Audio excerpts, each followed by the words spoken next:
আসুন চিন্তা করা যাক যে হাইড্রোজেন ব্রোমাইড কিভাবে এখানকার এই জিনিসটার সাথে বিক্রিয়া করতে পারে। আসুন এর নাম কি হতে পারে সেটা চিন্তা করি। এখানে 1 2 3 4 5 5টা কার্বন আছে, এখানে একটা দ্বিবন্ধন আছে। আমরা এই প্রান্ত থেকে নাম্বারিং শুরু করব কারণ দ্বিবন্ধনটা এই প্রান্তের কাছাকাছি আছে, তাহলে এটা হবে পেন্ট। এটা হলো পেন্ট। দ্বিবন্ধনটা 1 নম্বর কার্বনে শুরু হয়েছে, তাহলে এটা পেন্ট 1। আর স্পষ্টত এটা একটা অ্যালকিন কারণ এর দ্বিবন্ধন আছে। এটা হলো পেন্ট 1 ইন, অনেক সময় এটাকে বলা হয় 1 পেন্টিন, দুইভাবে এটা বলা যায়। আসুন চিন্তা করি কিভাবে এই দুইটা যৌগ কোনো ধরনের দ্রাবকে পরস্পরের সাথে বিক্রিয়া করে। যদি সুনির্দিষ্ট দ্রাবকের কথা বলা না থাকে তবে এটা সাধারণত পানি বা অ্যালকোহল হয়। দ্রাবকটা পানি হলে আসলে হাইড্রোব্রোমিক অ্যাসিডের দ্রবণ পাওয়া যাবে, সেটা নিয়ে আমরা এখন চিন্তা করছি না। এই দুইটা যৌগ কীভাবে পরস্পরের সাথে বিক্রিয়া করবে সেটা নিয়েই শুধু চিন্তা করা যাক। প্রথমেই আপনি যেটা দেখবেন তা হলো এখানে এটা হাইড্রোজেন ব্রোমাইড। আর আপনার আগেই অভিজ্ঞতা থাকলে আপনি বলবেন যে ব্রোমিন হাইড্রোজেনের চেয়ে অনেক বেশি তড়িৎ ঋণাত্মক, এটা ইলেকট্রনকে নিজের দিকে টেনে নিতে চায়। এটা যদি আপনাদের কাছে সম্পূর্ণ অচেনা কোনো ধারণা বলে মনে হয় তবে আমি কিছুটা রিভিউ করছি। এটা একটা পর্যায় সারণী। পর্যায় সারণীর নিচের বাম প্রান্ত হতে উপরের ডান প্রান্তের দিকে তড়িৎ ঋণাত্মকতা বৃদ্ধি পায়। ইলেকট্রোনেগেটিভিটি বা তড়িৎ ঋণাত্মকতা, এটা দিয়ে আসলে একটা পরমাণু কত জোরালোভাবে ইলেকট্রনকে আকর্ষণ করে সেটাই বলা হয়। উদাহরণস্বরূপ ফ্লোরিন ইলেকট্রনকে নিজের দিকে খুব বেশি টানতে চায়, কিন্তু ক্যালসিয়াম ইলেকট্রনকে তত বেশি আকর্ষণ করে না। এবার হাইড্রোজেন ব্রোমাইডের কথা চিন্তা করুন। হাইড্রোজেন এখানে পর্যায় সারণীর বাম প্রান্তে আছে, ব্রোমিন একদম ডান দিকে আছে। ব্রোমিন অনেক বেশি তড়িৎ ঋণাত্মক। এই অবস্থায় ব্রোমিন যেহেতু বেশি তড়িৎ ঋণাত্মক তাই এটা বন্ধন ইলেকট্রনকে নিজের দিকে টেনে নেবে। এটা যেহেতু বন্ধন ইলেকট্রনকে নিজের দিকে টেনে নিচ্ছে তাই ব্রোমিনের প্রান্তে আংশিক ঋণাত্মক চার্জ পাওয়া যাবে, আর হাইড্রোজেনের প্রান্তে আংশিক ধনাত্মক চার্জ পাওয়া যাবে। যখন বিক্রিয়াটা করা হচ্ছে তখন যোজ্যতা ইলেকট্রন দেখানোটা সুবিধাজনক। এখানে ব্রোমিনের পারমাণবিক সংখ্যা হলো 35। এর অর্থ হলো নিরপেক্ষ অবস্থায় এর 35টা ইলেকট্রন আছে, আর এখানে কোনো চার্জ নেই তাই এটা নিরপেক্ষ অবস্থা। পর্যায় সারণীতে এটা কোন গ্রুপে আছে সেটা দেখবেন যে এটা 7 নম্বর গ্রুপে আছে। এখানে থেকে গুনলে 1 2 3 4 5 6 7, তাহলে এর 7টা যোজ্যতা ইলেকট্রন আছে। এটা আঁকা যাক। এর সবচেয়ে বাইরের শেলে 7টা ইলেকট্রন আছে, আমি এগুলো এখানে আঁকছি। 1 2 3 4 5 6, আর 7 নম্বর ইলেকট্রনটা হাইড্রোজেনের সাথে বন্ধনে আবদ্ধ।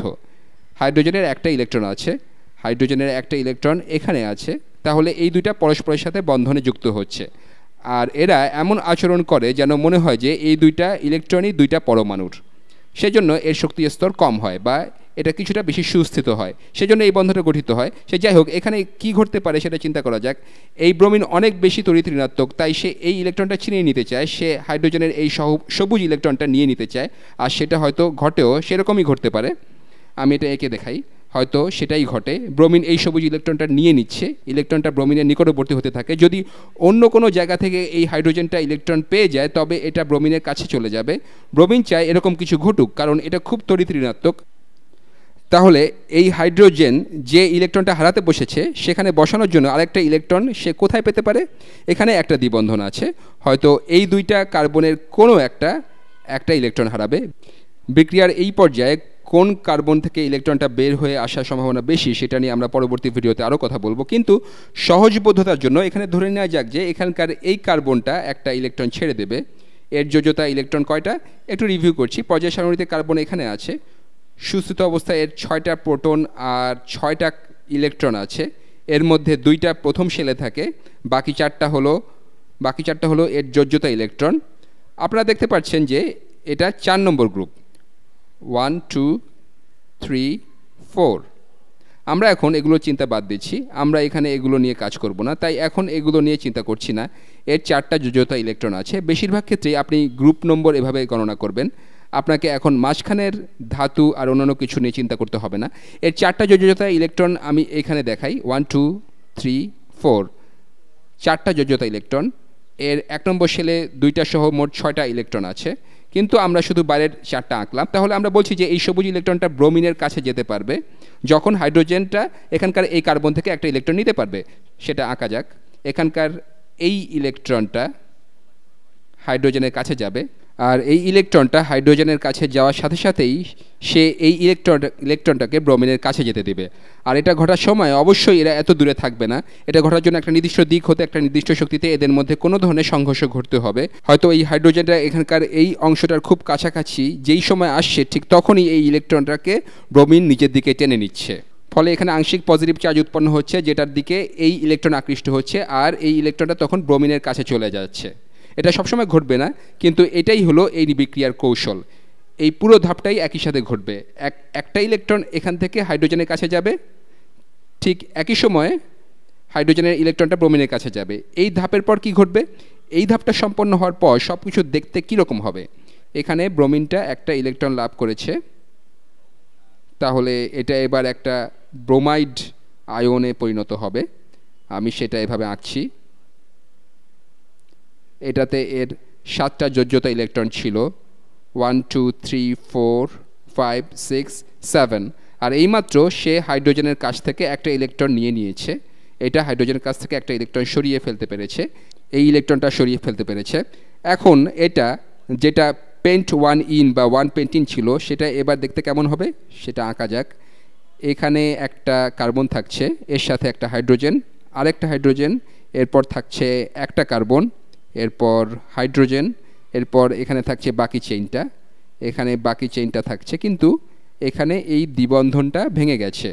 এই কার্বনটা ইলেকট্রন হারিয়েছে যেটা হাইড্রোজেনের কাছে চলে গেছে, তাহলে এখানকার এই বন্ধনটা এবার এই কার্বন আর এই হাইড্রোজেনের মধ্যে গঠিত হবে। এই বন্ধনটা আঁকা যাক। আচ্ছা, আমি এর হারানো ইলেকট্রনটা দেখাই যেটা এখন হাইড্রোজেনের সাথে থাকবে, সেই ইলেকট্রনটা এখানে আঁকি। এবার এখানে আসবে কমলা রঙের হাইড্রোজেনটা, আমি একই রং দিয়ে করছি যাতে বোঝা যায় যে এটা কোথা থেকে আসছে। আর এবার এই বন্ধনটা হবে হাইড্রোজেনের সাথে। এবার এই কার্বনটার শুধু 3টা যোজ্যতা ইলেকট্রন থাকছে, 1 2 3। এর প্রথম শেলে 2টা ইলেকট্রন আছে, তাহলে এর মোট 5টা ইলেকট্রন আছে, কিন্তু এর প্রোটন আছে 6টা, তাহলে এটার পজিটিভ চার্জ থাকবে। এখানকার এই কার্বনটার এবার একটা পজিটিভ চার্জ আছে, অথবা এভাবেও চিন্তা করতে পারেন যে এটা নিরপেক্ষ ছিল, এরপর এটা একটা ইলেকট্রন হারিয়েছে, তাই এবার এখানে এর পজিটিভ চার্জ আছে। তাহলে বিক্রিয়ার এই ধাপটার পরে আমাদের এই জিনিসগুলো থাকছে। আরেকটা বিষয় আমাদের ভুলে গেলে চলবে না, এখানে ব্রোমিন ছিল নিরপেক্ষ। এটা যখন নিরপেক্ষ ছিল তখন এর 7টা যোজ্যতা ইলেকট্রন ছিল, কিন্তু এখন এর 8টা ইলেকট্রন আছে, তাই এবার এর নেগেটিভ চার্জ থাকবে, এর একটা নেগেটিভ চার্জ থাকবে। এর একটা নেগেটিভ চার্জ থাকার কারণ হলো এটা একটা ইলেকট্রন পেয়েছে, আর সাধারণভাবে এখানে মোট চার্জ 0 ছিল, এবারও মোট চার্জ 0 হবে। এখানে একটা নেগেটিভ আছে, একটা পজিটিভ আছে, এরা নিষ্ক্রিয় হয়ে যাবে, তাই মোট চার্জ এবারও 0 হবে। তাহলে বিক্রিয়ার পরের ধাপে কি ঘটতে পারে? এখানে এই পজিটিভ জিনিসটা আছে, তাহলে ব্রোমিন সঠিক পথে ধাক্কা খেয়ে এই হাইড্রোজেনটাকে ছেড়ে দিয়েছে আর এর ইলেকট্রনটা চুরি করে নিয়েছে, তাই এবার এর একটা নেগেটিভ চার্জ থাকছে, আর এখানে একটা চার্জ হলো পজিটিভ। এরা হয়তো পরস্পরের দিকে আকর্ষিত হবে এবং সঠিক পথে পরস্পরের সাথে ধাক্কা খাবে। আর এরা যদি সঠিক পথে ধাক্কা খায় তবে হয়তো এটা একটা ইলেকট্রনকে এখানকার এই ব্রোমাইড আয়ন থেকে বা এই নেগেটিভ আয়ন থেকে নিয়ে নিতে পারবে। আপনি এখানে বলতে পারেন যে ব্রোমিন কি কার্বনের চেয়ে বেশি তড়িৎ-ঋণাত্মক নয়? হ্যাঁ, তা হতে পারে, কিন্তু এটার ইলেকট্রন বেশি আছে। এটা এখন ব্রোমিন পরমাণু নয়, এটা হলো ব্রোমিন যার সাথে একটা অতিরিক্ত ইলেকট্রন আছে। এটা ইতিমধ্যেই একটা ইলেকট্রন নিয়েছে, তাই এটা ইলেকট্রন সমৃদ্ধ। এই অবস্থায় এটা নেগেটিভ আর এটা পজিটিভ, তাই এইটাকে ইলেকট্রন দিতে পারে।